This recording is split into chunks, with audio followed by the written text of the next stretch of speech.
والصحافه الرياضيه اللي كتواكب جميع الانشطه ديالنا.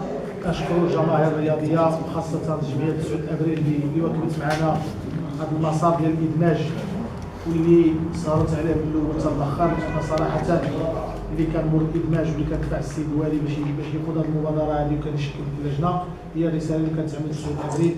السيد الوالي مشكورا في اطار الاهتمام ديالو بالرياضه وفي الجوانب الاجتماعيه وفي اطار مشروع طنجه الكبرى. كنا خرجنا بواحد الرساله ديال وانسجاما مع مقررات الجمع العام الاستثنائي اللي كان فيه التاسيس ديال الادماج هذا، اننا نلعبوا الموسم الاول تحت اسم فريقنا الاتحاد الرياضي طنجه، ونتمنى انها تكون هي نهضه وعوده ديال كره السله فوق السكه ديالها الصحيحه، ونتمنوا ان كره السله ترجع للتوهج ديالها. الحمد لله ما حاولنا اننا نمشيو جاهدين خطوه خطوه باش نحاولوا نتوفقوا باش نوصلوا لك الفريق النموذجي، ماشي غير على صعيد مستوى فريق الكبار. فحنايا كفريق عندنا واحد المخطط استراتيجي اللي كتعرفوا على اننا قبل بدايه كل موسم كنقدموا العروض ديالو، كنعطيو الحصيله ديالو وكنعطيو البرنامج السنوي ديالو.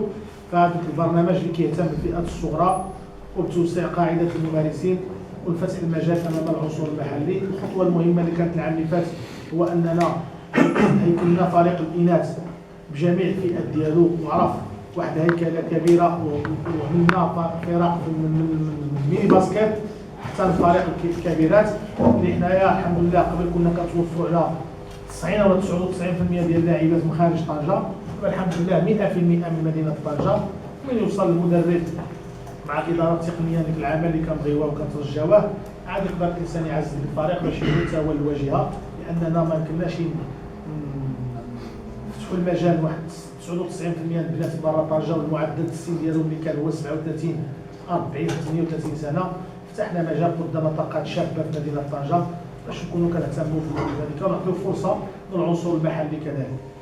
النقطه الثانيه هي اننا باش ما نضيعوش ديك فريق الشبان اللي كان عندنا، وكان كاين واحد النواه اللي كنحاول ان شاء الله تكون هي القاطره اللي غادي تكون كتمثل الفريق في المستقبل.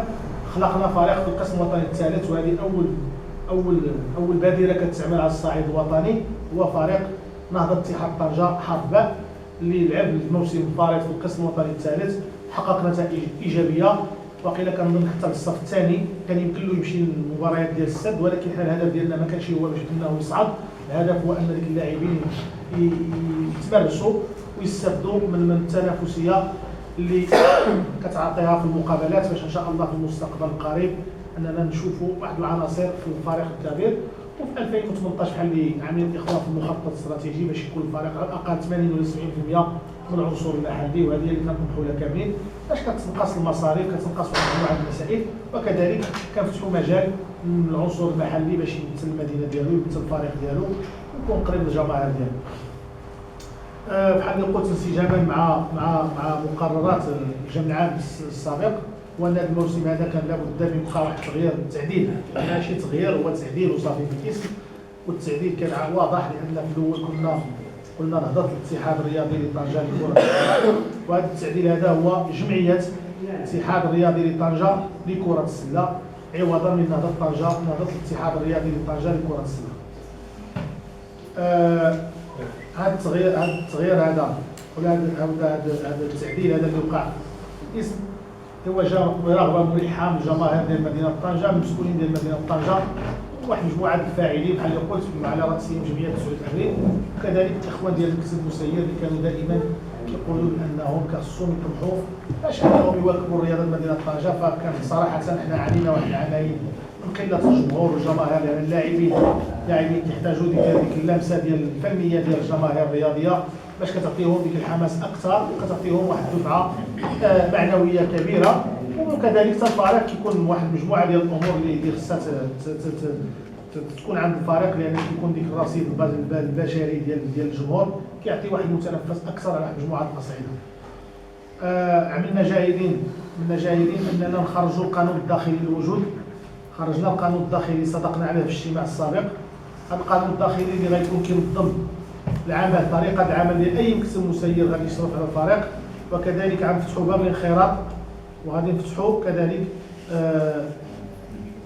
باب الانخراط، لان بغينا الفريق انه اذا كنا بغينا نمشي الفريق فوق السكه ديالو الصحيحه، هو اننا نوصلوا ديك المؤسسات هو ان فريق يبقى العجله ديالو كدور، حتى اذا شي مسير اليوم ولا غدا داعيه وبغى يمشي بحالو، على الاقل يكون كاين عنده واحد البرلمان اللي هو فيه المنخرطين اللي يمكن لهم حتى هما ما يعيش في الفراغ. وهذا هو اللي كنطلبوا له، اننا تكون واحد المؤسسه اسمها جمعيه الاتحاد الرياضي لطنجة لكرة السلة بكل مقوماتها، بكل فروعها، بكل ما تحمله الكلمة من معنى. وهذا هو اللي كنطمحوا له كاملين.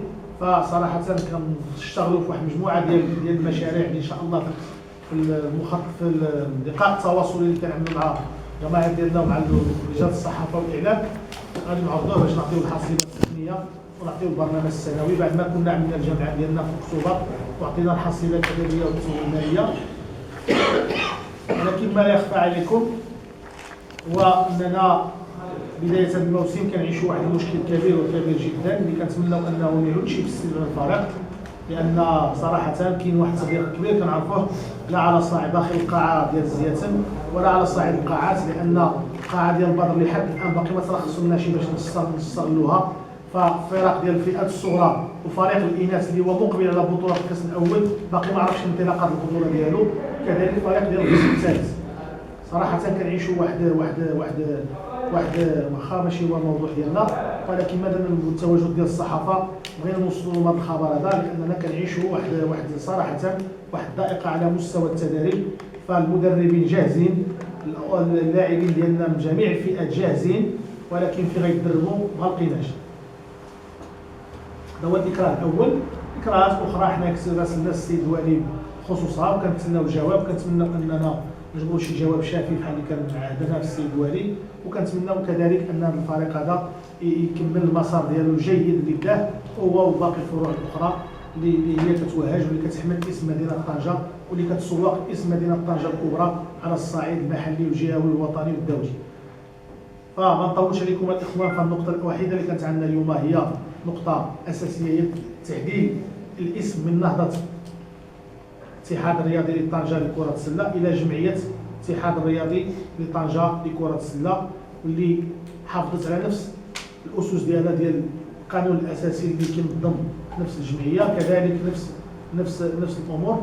يمكن عندنا نقطة ثانية هي هيكلة المكتب المسير، لأن كاين شي إخوان كانوا باغيو يدخلوا معنا في المكتب ولا شي، فهذه النقطة هذه غادي نحاولوا أننا نعاودوا إعادة هيكلة المكتب. هذه النقطة الوحيدة اللي عندنا زايدة، باش ان شاء الله اننا نوضعوا القطار ديال السكه والباب مفتوح الاخوان امام الجميع. اي واحد اللي بغى يدخل مرحبا به، او لا عنده شي اقتراحات اللي يساهم بها في بناء هذا الصرح ديال النادي هذا، وكذلك اللي بدافع بالعجله ديالو فمرحبا به، بالافكار ديالو والاراء ديالو والمسائل ديالو، خصها تكون غير في اطار رياضي وفي اطار محترم وفي اطار احترام متبادل ديال الاختصاصات، باش الامور تمشي في واحد الاطار سليم وفي واحد الاطار مؤسساتي. كنشكروا الاخوان اللي حضروا معنا، وباش ما نطولش عليكم انا غادي نفتح باب كلمه اللي بغى يفهم شي كلمه مرحبا باش نعطيوها لك باش نرجعوا الجامعه ديالنا ان شاء الله.